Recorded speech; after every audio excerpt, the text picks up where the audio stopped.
विधानसभा जनपद के गजरौला में भारतीय जनता पार्टी के नेता एवं देश के प्रधानमंत्री नरेंद्र मोदी ने विजय संकल्प रैली को संबोधित किया। इस दौरान उनके साथ उत्तर प्रदेश के मुख्यमंत्री योगी आदित्यनाथ भी रहे और दोनों ने विपक्षियों पर जमकर निशाना साधा। आपको बता दें कि भारत के प्रधानमंत्री नरेंद्र मोदी ने आज अमरोहा की सरजमीन से विपक्षियों को दो टूक चेतावनी दी और उन्होंने अपने संबोधन में सबसे पहले भारत की जनता को नमन करते हुए कहा कि मैं आज आप लोग की वजह से देश का चौकीदार बना हूँ और आप ही लोगों की वजह से पूरी दुनिया में भारत का नाम ऊंचा हुआ है। अगर आप लोग मुझे देश का चौकीदार न बनाते तो आज हमारे देश का नाम पूरी दुनिया में ऊंचा नहीं होता। इसके अलावा उन्होंने विपक्ष के लोगों को आतंकवाद के मुद्दे पर घेरा और कहा कि जब हम लोग आतंकवाद और आतंकवादियों पर कार्रवाई करते हैं तो अपने ही देश के कुछ लोगों को ये बात बुरी लगती है और वो लोग सर्जिकल स्ट्राइक पर हमारे सेना के द्वारा की गई कार्रवाई पर सवाल उठाते हैं। उन्होंने कहा कि मैं पूछना चाहता हूँ कि कांग्रेस के राज्य में आज तक निर्दोष लोगों की जान जाती थी, तभी लोगों की यह सवाल कहाँ थे। कहना चाहता हूँ कि देश के अंदर हम लोग अगर एक साथ रहेंगे तो उनको तकलीफ जरूर होगी, लेकिन देश आगे बढ़ेगा। इसलिए मैं आज अमरोहा की धरती से आप सभी से निवेदन करना चाहता हूँ कि आप सभी लोग देश की रक्षा और सुरक्षा के मुद्दे पर एक रहे और भारतीय जनता पार्टी की सरकार द्वारा बनाए मोदी की हुंकार से विपक्षों पर कितना फर्क पड़ेगा यह तो देखने वाली बात होगी। लेकिन अमरोहा की सरजमीन पर मोदी की रैली एक नया इतिहास रच चुकी है और मोदी की रैली में आए लोगों ने मोदी के नारों से माहौल मोदी भी बना दिया। इसके अलावा मोदी की रैली के बाद माना जा रहा है कि अमरोहा भारतीय जनता पार्टी के मौजूदा सांसद और भाजपा के प्रत्याशी चौधरी कंवर सिंह तंवर को एक बड़ा बेनिफिट होने वाला है। अमरोहा सरजमीन से नरेंद्र मोदी ने नगीना लोकसभा के लोगों को भी संबोधित किया था और इस दौरान मंच पर मोदी के साथ नगीना लोकसभा के सांसद जसवंत सिंह भी मौजूद रहे। जनसभा को संबोधित करते हुए मुख्यमंत्री योगी आदित्यनाथ ने कहा, मार्गदर्शन प्रदान करने के लिए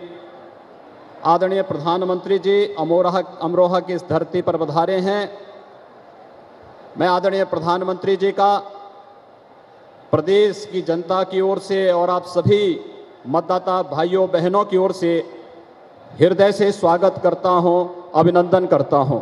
लेकिन पहली बार इस देश के अंदर सही मायने में आप देखते होंगे कि आम जनता की बात करने वाले, इस देश के गरीबों की, किसानों की, दलितों और वंचितों की बात करने वाली सरकार आदरणीय मोदी जी के नेतृत्व में जहां दिखाई दी, वहीं देश को सुरक्षा के क्षेत्र में भी आत्मनिर्भर बनाने की दिशा में जो कार्य हुए, उसने दुनिया के अंदर भारत को एक नई महाशक्ति के रूप में स्थापित करने के लिए भी महत्वपूर्ण भूमिका का निर्वहन किया। अगर 2 वर्ष के अंदर आदरणीय मोदी जी की अनुकंपा से, उनके आशीर्वाद से उत्तर प्रदेश के किसानों का 61,000 करोड़ रुपए का गन्ना मूल्य का भुगतान हम करने में सफल हुए हैं, तो इसलिए क्योंकि मोदी हैं तो मुमकिन है।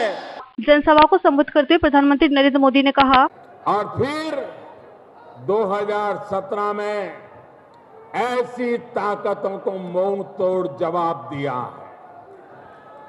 सबका साथ सबका विकास के विजन पर चल रही हमारी सरकार, एक भारत श्रेष्ठ भारत के संकल्प पर चल रही हमारी सरकार देश की पहचान को और मजबूत करने के लिए प्रतिबद्ध है।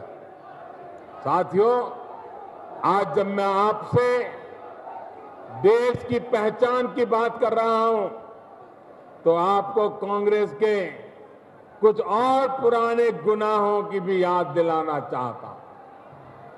सिर्फ एक परिवार की पहचान बनाने के लिए, सिर्फ एक परिवार के कुछ लोगों की प्रतिष्ठा के लिए, एक परिवार के स्वार्थ की सिद्धि के लिए कांग्रेस ने बाबा साहब आंबेडकर का भी अपमान किया था।